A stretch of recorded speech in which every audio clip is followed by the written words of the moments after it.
At sunrise, the Colosseum was already alive. Its massive arches caught the first pale streaks of light, while yesterday's blood still clung to the stone like a shadow. Beneath the stands, vendors barked for attention, baskets brimming with olives and watered wine, ready for a crowd that had not even taken their seats.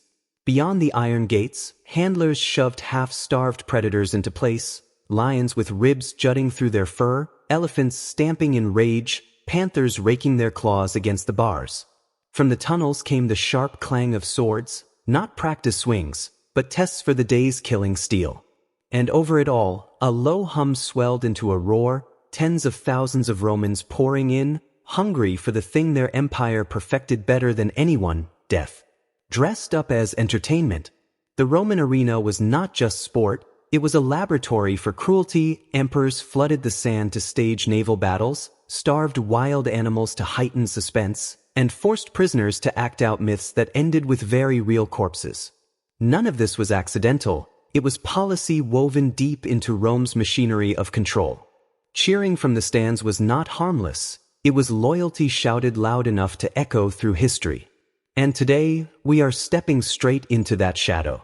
These are the most brutal, most inhumane arena acts that went too far, even for Rome. From blood-soaked funeral rites to executions dressed as theater, we will uncover how an empire built its glory on turning suffering into applause. Before we dive in, hit subscribe so you do not miss our next descent into history's darkest corners. Now, take your seat. The gates are creaking open. The first gladiatorial combat in Rome did not begin with golden fanfare or emperors in royal purple. It began at a funeral. In 264 BC, the sons of Decimus Junius Brutus Scaeva honored their father not with statues but with blood. 3 pairs of slaves were armed and forced to fight to the death in the Forum Boarium, a cattle market filled with smoke and dung. This was not entertainment, it was munus, a duty owed to the dead. Its roots went deep into older traditions where warriors were once killed at graves to calm restless spirits. Over time, killing shifted into chosen combat, a ritual shaped by the Samnites who held such contests often. Roman elites embraced the custom, proving power not by treasures but by blood spilled at funerals. By the 3rd century BC, Rome's leaders saw that these fights could steady politics. Religious festivals once meant for Jupiter now included gladiators. The Senate called it piety, but the crowd understood the real goal: state-controlled violence that kept people loyal.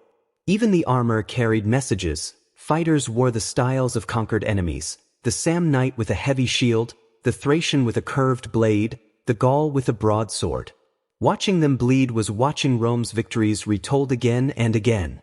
Temporary stands soon turned into massive amphitheaters, temples of violence where thousands gathered.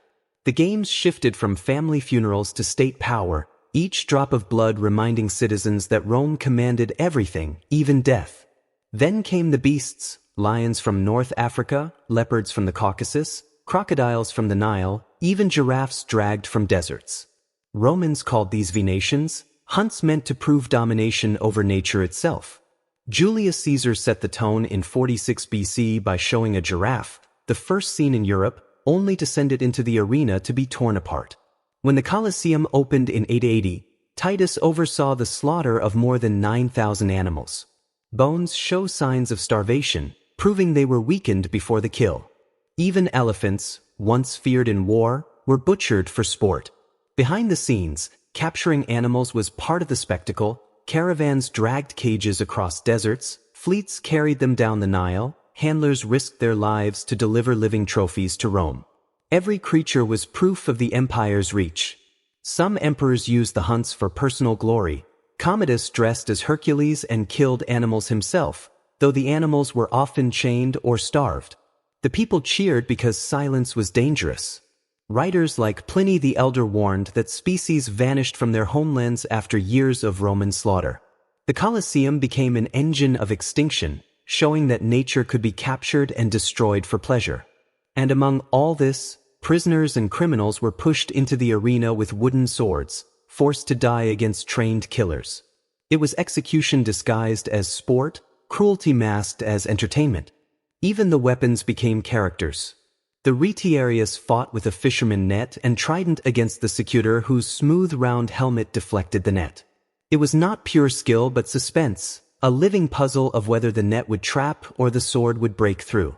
Romans loved this tension even when the match was as scripted as theater. Soon the violence expanded. One gladiator could face several foes. Some days whole units clashed like tiny armies, turning the sand into a swamp of blood and broken shields. When novelty faded, Rome pushed further. Female fighters appeared in the 1st century AD. Juvenal mocked them, but records show they fought for real against dwarfs, beasts, even other women. Their presence blurred gender lines but proved a darker truth that no one was beyond Rome's hunger for spectacle. Even armor became torment. Some helmets narrowed sight until fighters stumbled half-blind. Others were so heavy that lifting the head became a struggle. Armor was not always protection, sometimes it was punishment. Rome turned the arena into propaganda. Gladiators dressed as barbarians reenacted Rome victories. Their staged defeat reminded the crowd of imperial power.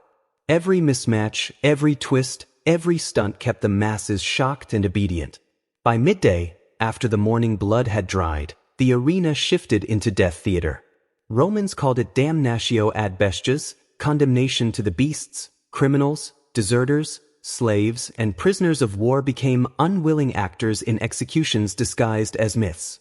Punishment matched the crime: thieves torn by wolves, arsonists burned alive, traitors thrown to lions.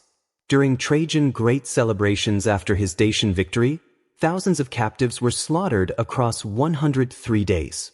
It was not random carnage but a grim drama paced to keep crowds restless and eager.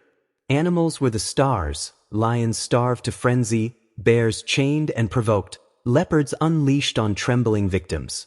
The uncertainty of whether the beast would strike fast or play with its prey kept 50,000 throats roaring. Cruelty hid inside legend too. Prisoners forced to act as doomed heroes like Orpheus or Prometheus, their deaths became blood-soaked myths performed live. The arena also hosted crucifixions, men and women nailed to timber while vendors sold wine nearby. Fire joined the spectacle in the tunica molesta, a pitch-soaked shirt set ablaze, turning people into living torches. These killings were warnings carved into flesh: defy Rome and die slowly before thousands. Some emperors demanded even more. They wanted oceans inside the city. Mock naval battles turned water into a weapon. Caesar began it in 46 BC by digging a massive basin and filling it with ships manned by condemned men. Augustus expanded it with an even larger basin fed by a custom aqueduct. Dozens of warships clashed, each packed with prisoners doomed to die. The message was clear: Rome could command seas even where none existed, even nature bent to imperial will. By 52 AD, Claudius pushed Roman spectacle to new extremes by draining Lake Fucine for a grand naumachia. When captives saluted him with the haunting line, "Those who are about to die salute you," it captured the despair of men reduced to props. Fire shaped cruelty too. Victims in pitch-soaked tunics were forced to play heroes like Hercules or Musia Scaevola, their legends mocked as the crowd laughed at their screams. Under Titus and Domitian, the Colosseum itself became a machine of brutality, built with channels that allowed the arena to flood for naval scenes and drain for combat, turning engineering into another tool of dominance. Executions became twisted performances. An actor playing Orpheus was mauled mid-song by a released bear. Another portraying Daedalus flew on crude wings before falling to waiting beasts. Pasiphae myth was staged with a mechanical bull, turning humiliation into entertainment. Emperors ruled life and death by whim. Caligula once ran out of animals and threw spectators to the arena. Nero killed prisoners as characters from tragic plays. Commodus performed as Hercules slaughtering crippled animals for applause, while Domitian staged torch-lit hunts to keep Rome fearful. Even respected rulers like Trajan embraced excess, marking victory with 103 days of slaughter. Philosophers warned the violence corrupted society. Christians saw the arena as persecution and proof of Rome's moral sickness. By the late Empire, games drained finances and ideals. As borders crumbled, so did the arenas. Today the Colosseum stands silent, its stones echo